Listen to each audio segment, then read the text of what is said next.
Hi, good morning. Hey, thanks for joining me here in my shop. I'm going to be testing tubes this morning on this radio. And let's see, as my new practice is becoming, here's a look at the clock and the calendar so you can figure out what day I'm doing this on. Hopefully I'll be posting this video later today, but it might not be till tomorrow. Okay, so now let's just take a look at the tubes on this radio. If you're really familiar with radios, it's really not that tough to sort out which tube is doing what job. I'll just go over these really quickly in case you're not all that familiar with it. So first of all, you look for the bigger tube or tubes. Here's one, that's a big one. And quite often you'd find a bigger one down here, but in fact there's two identical tubes down here. So these tubes are located near the transformer, near the capacitors here. These are the rectifier tubes. It's a little unusual to have two of them. I guess each one is a single rectifier, and together they can do full wave rectification. So, like I say, that's a little unusual, two tubes.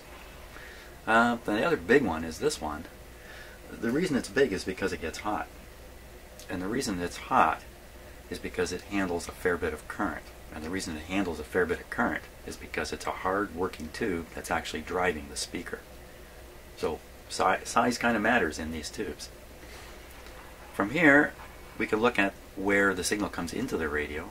So you look at where the tuning capacitor is, and you just look and you can see on this radio it's really easy because these tubes have grid caps on the top, so you can see where the grid circuits are. Now this one's got a wire going right back to the tuning capacitor, so any doubt this is the first tube in the whole radio to receive a signal? I don't think so. So now if we go back and we look here, because I happen to be a little bit experienced at doing this, I know, or can be very suspicious, that this is the preamp for the power tube. This tube can't take a small signal and make it into speaker power. It needs a bigger signal on the grid, and this tube will generate that signal for it. So now we're just left with these three tubes. So these are the RF tubes, the ones that are working at radio frequency. In particular this one. Now, and we know this because it's connected basically to the antenna, essentially. Now we look at these two intermediate frequency transformers, and in between them is a tube. So we can pretty much bet that this tube in between here is the IF amplifier. This is a very important tube for the strength of the radio. This is where most of the gain is developed in the RF string. It's not this tube, and certainly not this one. Now somewhere between the audio and this tube has to be a tube or tubes that are detecting the signal. Well, that can only be this tube. So this tube has to be the detector. So you can kind of get an idea of what goes through my head very quickly, because I've been doing this for so long. I've done hundreds of radios. And any of you who are doing this with regularity, I'm sure you could do the very same thing I did. There's no mystery about which tubes are what and where they are, just by looking at the layout on the radio. Okay, so we're going to be doing a lot of tube testing. Well, maybe not a lot. Let's see. We know these are working because the radio works a little bit. And we know this guy's working because I can get sound to come out of the speaker when I touch the grid on the preamp. Now we can be pretty sure the preamp is working too, because it's the same thing. I can touch this with my finger and out comes a hum from the speaker. But we get no radio sound whatsoever. So there's nothing coming out of this tube, and that could be because there's nothing going into it from this one, and maybe even nothing going into it from this one. So we can be suspicious of all three of these tubes. In fact, we haven't heard any of this. So it could be one tube that's defective, that's quieting the radio, shutting the radio down. It could be more defects in the other tubes that we can't even hear yet. So we'll probably test all three of these. We're certainly going to start with this one. This is the most suspicious one, I think, the detector tube. Now, again, I'm working without a schematic, and that's mostly on purpose. Thank you very much for finding the schematics for me. Some of you have sent me emails and comments and stuff like that. But I'm going to work without a schematic as long as I can, and the reason? I'm just too lazy to hunt one down and print it up when I think I can get along without it. I'm basically a lazy human being. But then again, we all are. And don't get me wrong now, laziness is a skill. think about that. Okay, so we're going to pop this tube out to start with, as soon as I can find my handy dandy tube popper. I really don't like pulling these out by the glass, although I do it sometimes. I'd much rather wedge it out with a screwdriver here a little bit, very gently, because you don't want to break the glass free from the base, and that happens in these old tubes. Doesn't ruin them, but you're halfway to ruination at that point. So this one, we were looking at this yesterday, and I was amazed to see it's a 6P5. Wow, 6P5. So let me see if I can find one here in my listing, and I'll get the tube tester all set up. It's just sitting here kind of waiting for us to make some use of it. So I'll check in my listings for this tube tester and try to find 6P5. Well, I was a little worried about 6P5 tube being kind of such a specialty tube, not all that common, that maybe there's no listing for it from my tube tester. And you know what? It's absolutely true. And I have the original roll chart here, and then I have versions, updated versions of it on my tablet here, which is a little trouble seeing on camera. None of them have a 6P5 in them. But lucky for me, I've got another tube tester. Okay. There he is over there, and guess what? 6P5 is on the roll chart here. So lucky me. Here it is. So I'm going to set this guy up for 6P5.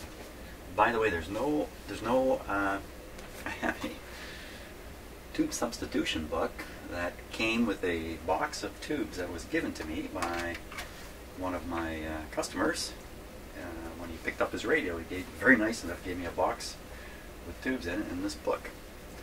This book doesn't list a substitute for 6P5. It lists it, but no substitute. And while we're talking about tubes, this also came. Tube troubleshooting tips. Free handy guide. Because this would be sitting when you went to the tube tester. So if you're oldest, if you're my age, then you remember seeing these things in drugstores and whatnot, tube testers. And in this case, to help sell tubes to people trying to fix their own television. Look at this. It gives you the symptoms you'd see on the screen. Tells you a little bit about what it is. And down here, it describes which tube is most likely the one causing the problem. And this little pamphlet has a lot of information and actually makes somebody fairly capable at fixing a television that's just suffering from bad tubes. Of course, not many televisions today have tubes in them, do they? So, oh, a little bit of advertising on that. Isn't that something? Color sets. I don't think it was too long color TVs had tubes in them before transistors just took over, except for some of the high voltage stuff. We continued to use tubes, and of course the big glass picture tube too. So I thought you'd get a kick out of seeing that while we're fiddling around with tubes. So, okay, let me set up my other tube tester and we'll get the 6P5 done.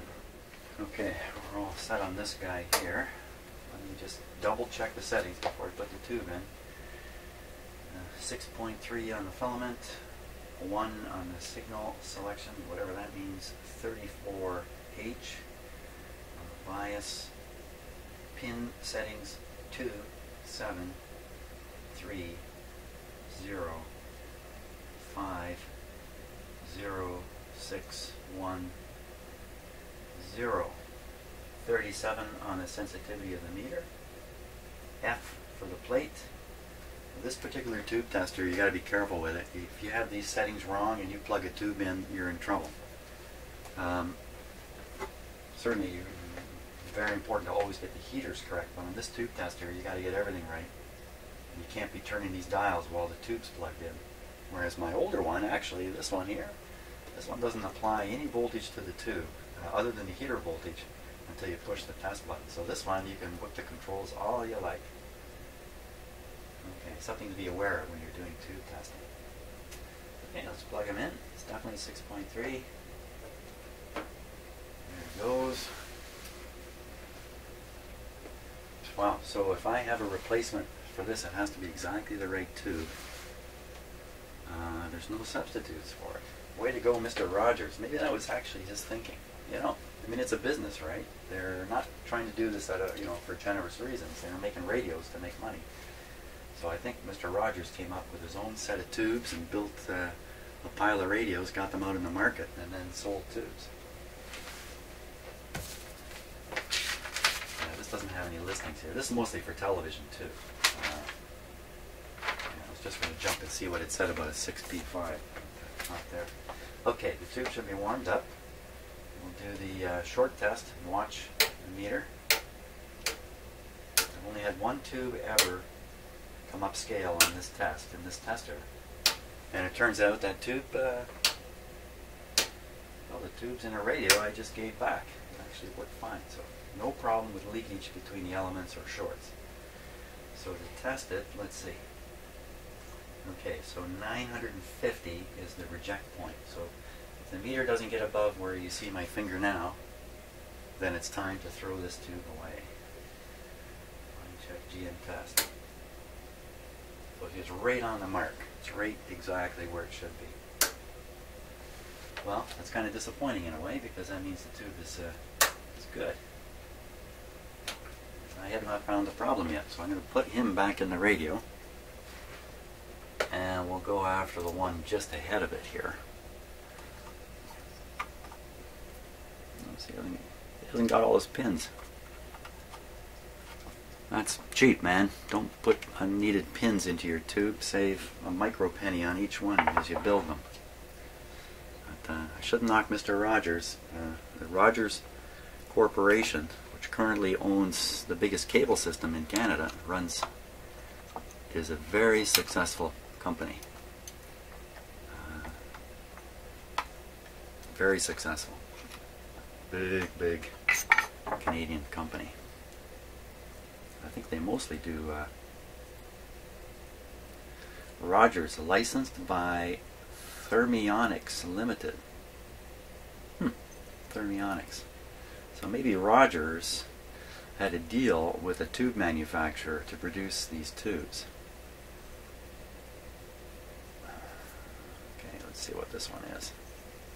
I may have to get this. I may have to get a schematic just to read the tubes here. Hard to see. Let's try the close-up camera. Let's see if we can see it with that. Oh, 6K7. That's pretty easy. 6K7.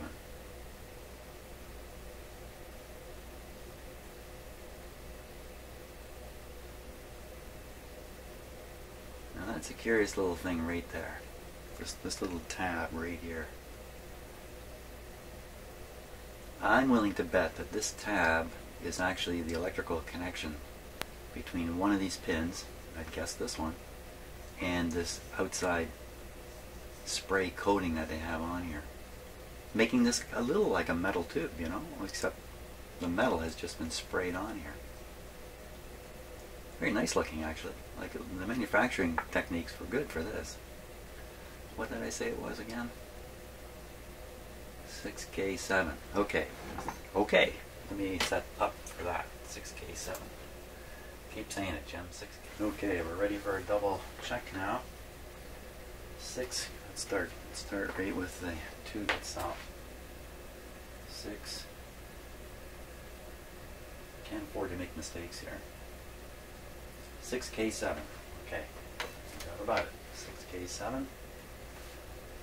And 6.3. Signal is 2. Bias is 33L. The pin settings 1, 7, 3, 4, 2, 0, 6, 1, 0. 43 for the meter sensitivity. D on the plate. In this case it has a grid cap. I'm going to put on the grid cap piece, so we're all set to plug it in here. 6.3.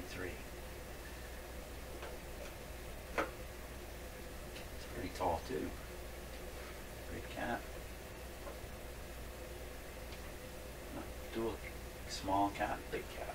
pretty nice. Here we go. Yeah, I like this tester. It's a very nice tester.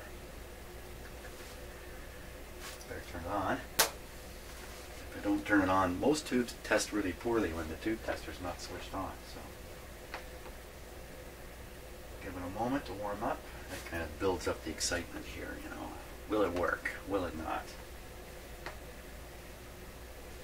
This is probably a tryout, but there might be more going on in there. Okay, let's look for leakage. Watching the meter. Nothing happening. GM. Now, this should go 6K7, 1070. So again, it's almost the same spot. 1070 is right, you know, where my finger is there. There we go. Oh, it's a good one. Doubly disappointing, but not really.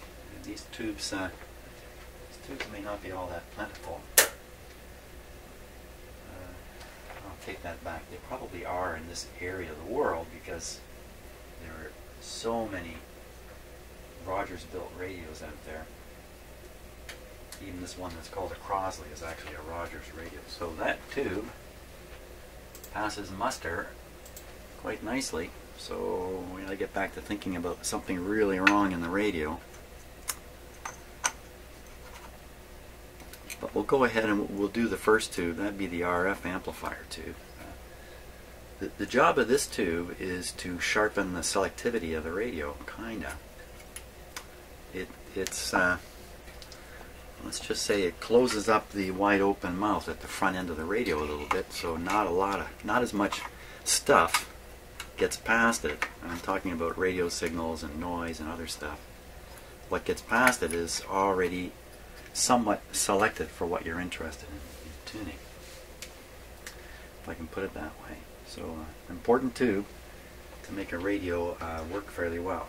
And this one, let's take a look at what this one is here.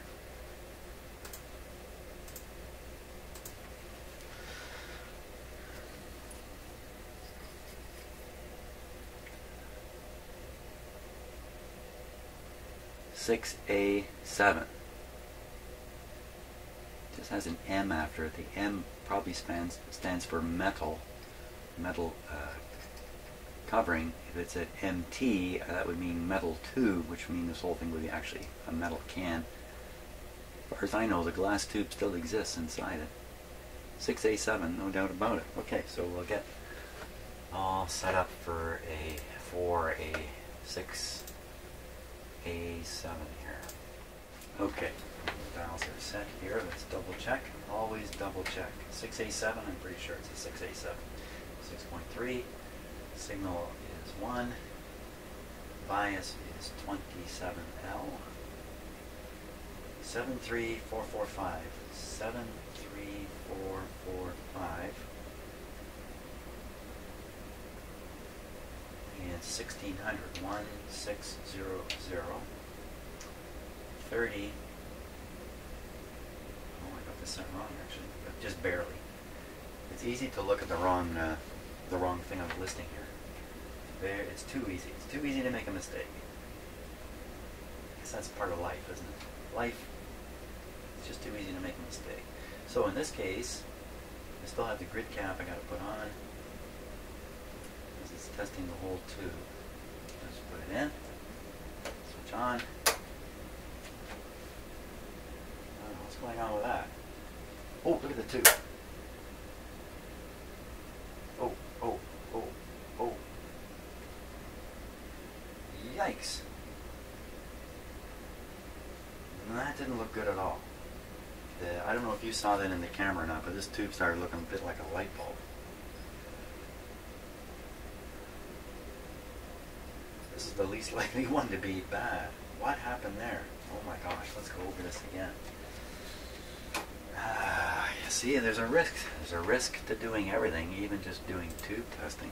Let's see, did I do something really stupid here? That's my first thought. I've done something stupid. 6A7. Is there any doubt? It's written twice on here. 6A7M. Pretty darn clear to me. Can't see that that's not right. 6A7. don't want any of these tubes actually to test bad as much as I've been saying that, because I don't know if I have replacements for them here.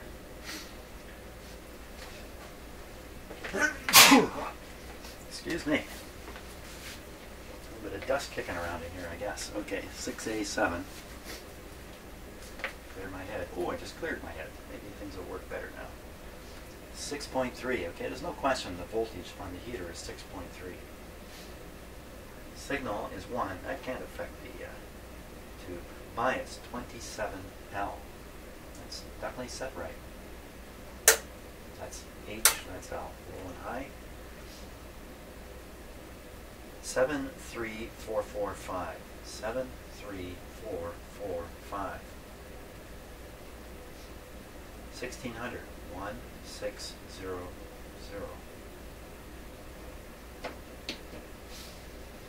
Meter sensitivity, that can't affect the tube. 30. C. This is the critical settings where you're picking which element's going to get the plate voltage shot to it.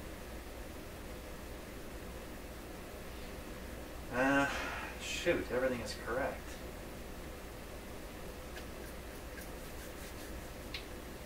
So is that what that tube is supposed to look like? I just can't imagine it. I can't imagine it. Okay, the tube tester's off. Oh, I didn't have the grid cap on it. Shameful. That's probably what did it. Ooh. Ooh, ooh, ooh. Ooh, ooh, that was my mistake. How many of you are yelling that out at me? Okay, that was probably the problem. Wow, I could have fried that tube. Interesting, no bias. And heavy current coming through it, heating the tube up. Yikes, that's not good at all. I think I got it this time. I'm going to turn down the house lights here.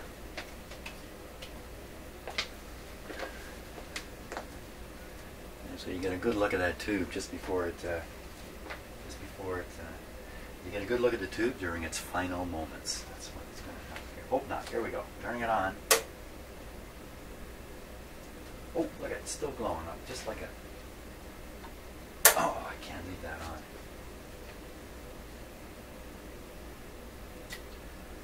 on. Okay, what's happening? What is happening?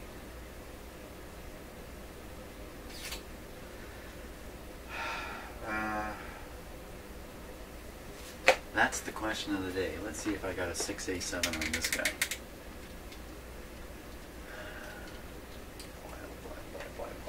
Gotta turn the lights on again. Bring up the lights. 6A7. It didn't have the one. It probably doesn't have this one either. 6A. 6A. Oh, guess what? There it is. 6A7. Well, we'll try to... Oh, whoa, whoa, whoa. Okay, so that's very interesting. This tube tester has two settings for a 6A7. One is the oscillator section.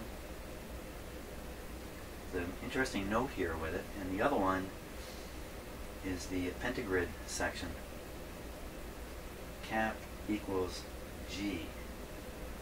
Cap equals G. So on this tester, unfortunately, I've lost the cap connectors here. So, but I have a. Oh, wait a minute! Don't go anywhere. Just a second here. Oh, my whole precarious camera arrangement has gone south here. Here we go. That'll have to do. So, that's how I was saying, on this tube tester, I've lost the grid cap connectors, but I can still make a connection here, just with a clip lead. Two-part test.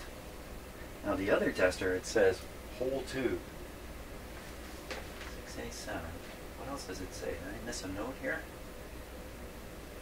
Nope, it says grid cap whole tube. So that's a hint on this tester. Oh, you can't see it. There's a hint on the other tube tester that it's testing the entire tube at one time. And this one, my older tester actually separates it into two tests. That sounds good to me. Let's set this one up here. I might as well leave the camera running because it'll just take a second. Okay, so first of all, 6.3. 6.3 on the filament. JR. Once I set these first two controls, I've set the heater connections. So it's actually safe at this point to plug a tube in and let it warm up. But I won't yet. 0, 2, 3, 6. 0, 2, 3, 6. 5. 22. This chart keeps rolling a little bit. 22 on the bias. 2. 50 on the English, so the meter can read good or bad, replaceable or good. P4 test button should read a minimum of 630, maximum of 1,000 grid cap. Oh, so I got to get ready to put the grid cap on there. Now, I'm not going to turn the tester on because I'm worried now that without the grid cap connection, the tube runs wild. That's what we're seeing on the other tester. I don't really know that, but I don't know what's going on with this tube. Maybe it's normal to be that bright. Just doesn't look, just doesn't fit with my experience. That's the problem. Okay, I gotta find a clip lead here. Silver clip lead. Hand me a clip lead. Okay, it's a little long for the job, but it's got a nice big clip on it here.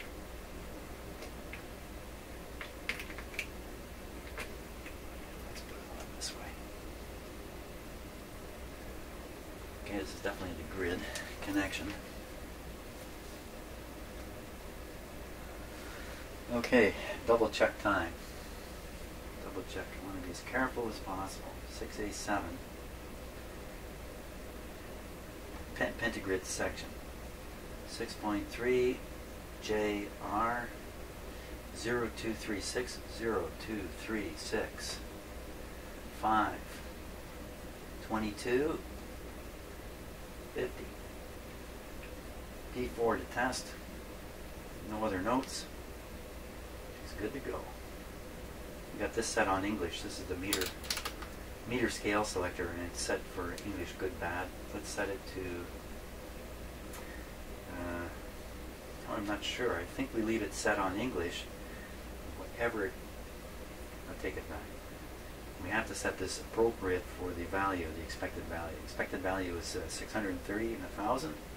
So on the 3,000 scale, 630 is somewhere down in this range here. Always good to know what you're gonna, what to expect before you push the buttons. Here we go. Now, I'm gonna turn down the house lights again because it's much more exciting. Now, will this tube flare way up when I turn it on? That's the question. Here we go. Nothing happening.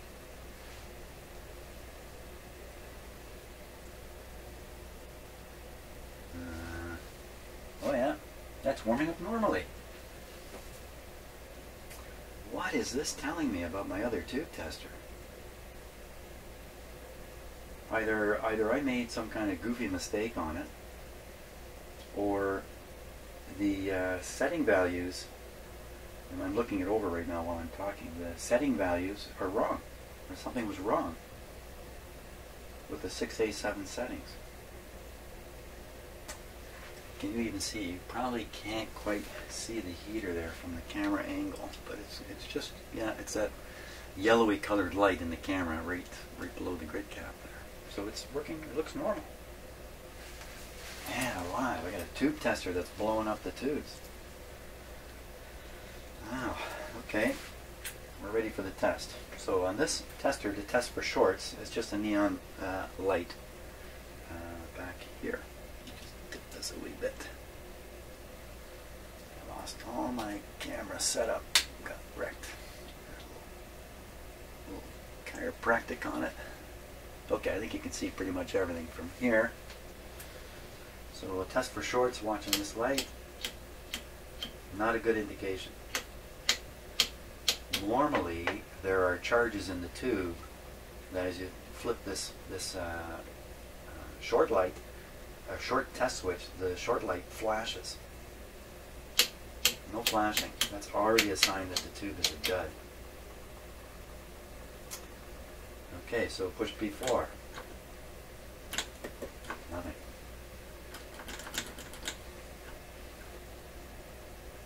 P4.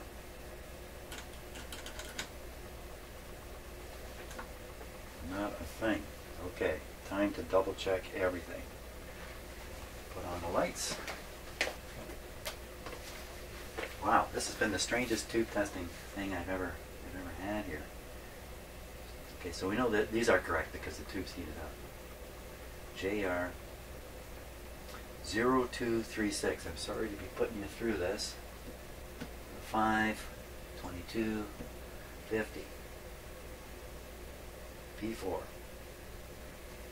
Grid cap's on. Is the grid cap really on? Did I really make a proper connection here? Good question. Okay, everything's still on, the tube's still running. Checking for shorts because I wiggled something. Still no flashing here. P4 down. Watching the meter now. Nothing. Well, I think we found a dead tube. It's either it's dead in this tester and it's super alive in the other tester. Oh my gosh, should I bring out even another tube tester? Well, you know what? I'm going to give you a peek at the tube tester I just picked up. I'm going to do a whole video on this tube tester, but I'll give you a peek on it. I'm not ready for this at all, but here it is. Okay.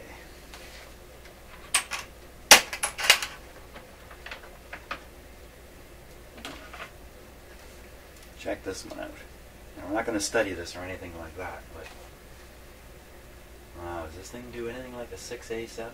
Oh my gosh, it does. Yeah, 6A7 listed up in the top of the box. These are all the settings here. Look, as far as I know, that's how many tubes there were at the time this tube tester came out. This is an early 1930s tube tester. Hey, it's got a guarantee.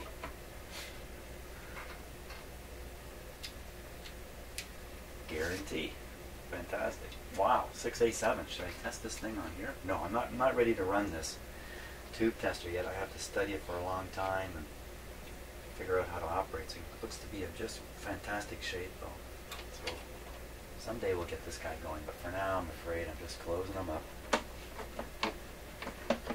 Until I've really gone over this thing, I can't really use it. I don't even know for sure that it functions yet. But it sure looks great. That's a great addition to my tube tester collection. Somehow I have effortlessly collected 5 tube testers. 5 or 6 tube testers. There we are. It's still running. Still nothing. Oh, you know what? It's a 2-part tube. 2-part tube. Right. 2-part tube. Let's do part 2. Okay, a little better on the camera angle here.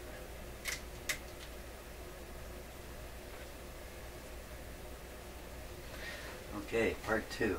Now I can leave the tube plugged in on this tester. JR5436. 5436. With a 2. 30. 73.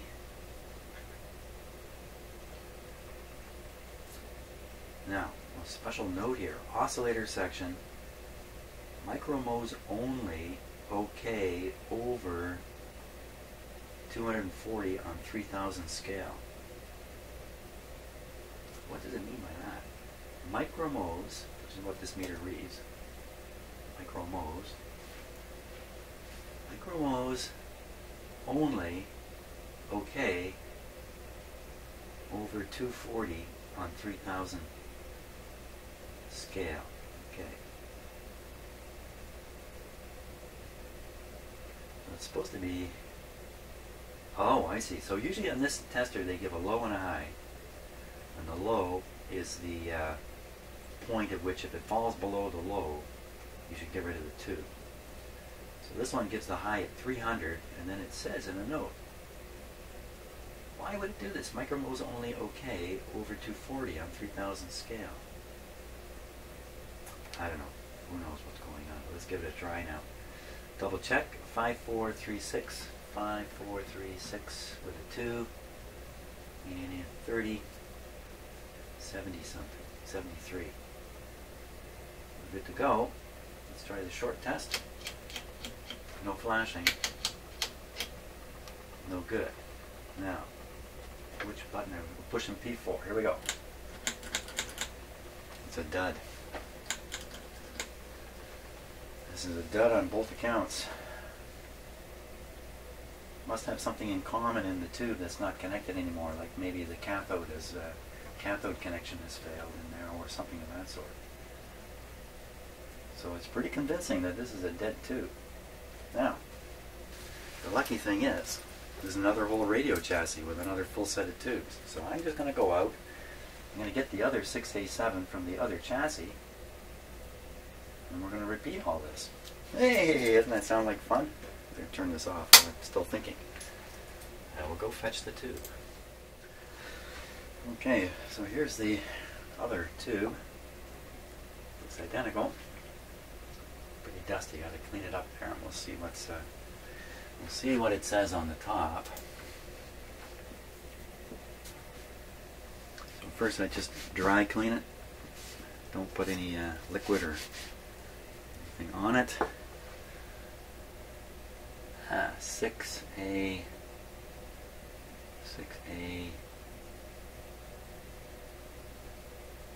6A8, 6A7, oh, 6A7, 6A8. It's got both numbers on it.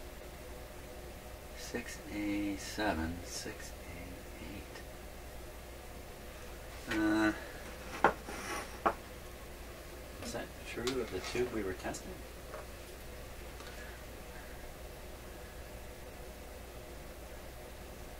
A7. This just says 6A7, 6A7.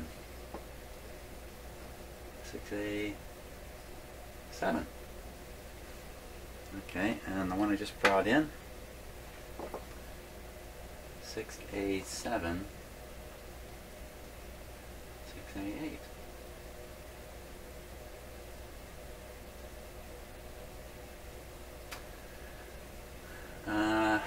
Okay, that's there is a 6A8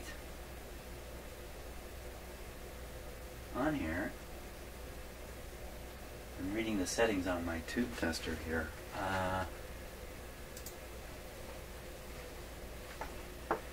So 6A7, for instance, the pin settings on a 6A7, 0236 with a 5, 6A8, 0347. Totally different. Bias is different.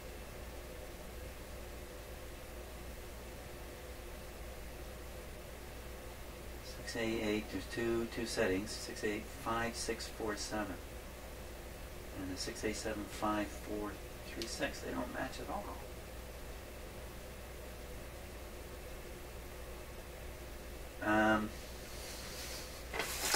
Let's see if they have the same. Well, they can't have. They shouldn't have the same base. If the settings are different on here, it means they should have a different base. But let's just see if it happens to have the same base in here. 6A7,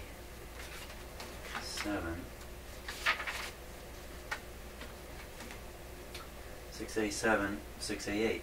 No, 6A7 is the base is 7C, base diagram, and 6A8, the base diagram is different. 8A.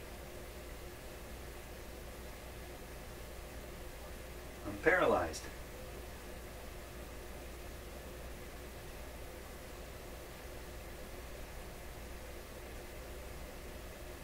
the replacement for a 6A8, this is a substitution guide, 6A8 is 6A8. Different versions of the 6A8. Oh, 6D8 is in there with an asterisk after it. Parallel filament circuits. The replacement for a 6A7 is a 6A7. So this suggests a 6A, very strongly, everything says to me a 6A7 and a 6A8 are not at all the same tube. What the heck is going on? Mr. Rogers, what were you doing here? 6A7, 6A8. Well, you know what? It's not adding up at all to me, but this was in the position of a 6A7. And it says 6A7 first. So I'm going to test this as a 6A7. I mean, that's got to be the logical thing to do.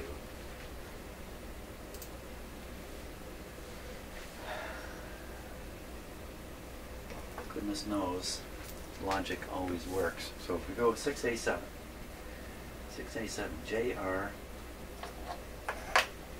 we'll start with the second group of settings here because I should have it already set up for it. 6A7, 5436, 5436 with a... This thing rolled when I wasn't looking at it. That's how easy it is to make mistakes. 5436 with a 2, 3073, 3073. We're good to go here. 6A7 with a grid cap. Grid cap. Oh my gosh! I figured, wow, I just do a little tube testing this morning, be over in a moment. But boy, if there's anything you get from my videos, what you should get is a lot of unexpected stuff happens when you're doing this work. There we go. A lot of unexpected stuff. Expect the unexpected. That's right, yeah. If you're thinking of fixing up your own little radio, you've never done it before, you're watching videos like mine and other fantastic videos that are on YouTube, you can certainly pack a lot of knowledge into your head, and you can be very specific. You can really hone down on your particular radio maybe, or your particular problem. But then when you go to do work on it, hold on tight. Okay, we're all set. No flashes in the short bulb.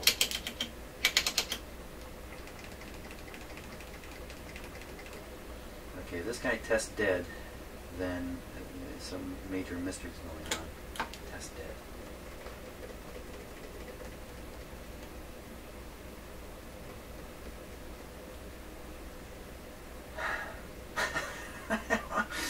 I don't dare put this tube in the other tester. I don't want to glow it like a light bulb.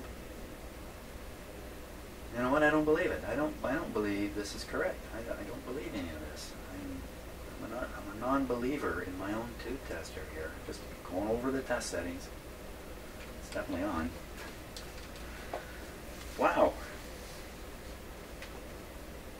Okay, so what we're going to do is, what I'm going to do, and you have your choice what you'd like to do in this situation. I'm going to put the tube back in the radio and carry on as if this tube is good.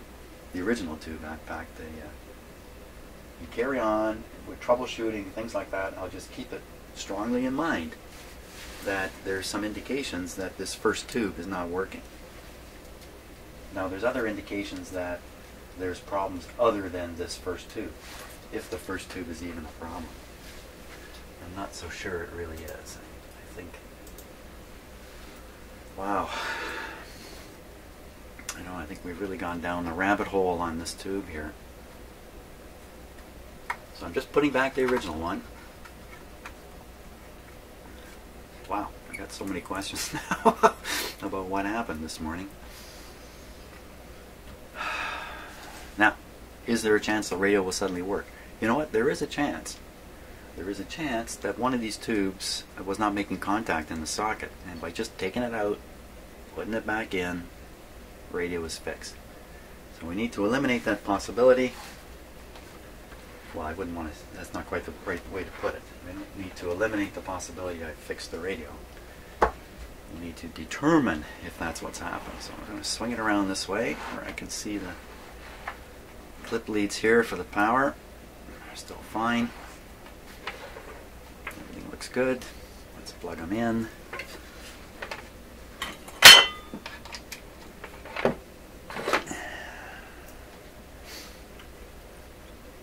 Turn down the volume. And take off an unnecessary clip lead. Everything looks good. Power up. Here we go. Now, is that tube glowing like a banshee in there?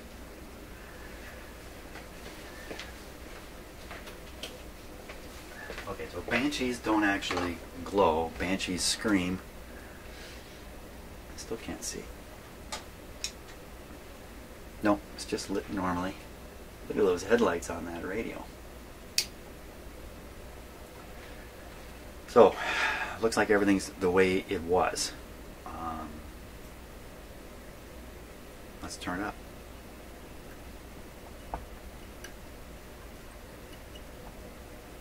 Let's try an input signal.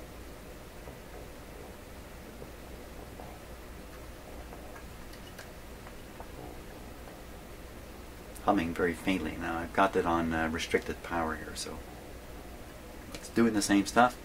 Grid cap on the first RF tube. Not a thing. Not a thing. There's no grid cap on the next tube. That's a detector. And of course right on the grid cap for the amplifier. So basically I got nowhere. I got nowhere here today, really. I shouldn't say that. I've eliminated the possibility that the detector tube is a dud. Well, pretty much eliminated. We just shouldn't be certain about anything at this point. There is no signal getting through here. Appears to be no signal getting past the detector tube. Same as where we were. So that's where the troubleshooting has to carry on now. I have to look at component problems down inside the radio, voltages on the tubes, maybe even some signal tracing, trying to inject the signal in different stages, see where it finally makes it through the radio. There are lots of opportunities to do troubleshooting with this and sort out what's really wrong. Wow, okay, where are we on the clock here? 10 o'clock. 10 o'clock in the morning. Time for me to go outside and enjoy the day.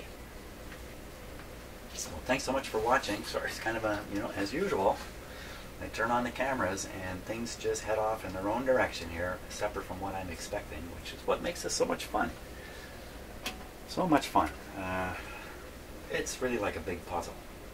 And you have to discover the parts to the puzzle. That's great. So thanks for watching, and I hope you're enjoying your day like mine. Yesterday was 33 here. Today it's supposed to get to 35 degrees. That's pretty darn hot for around here.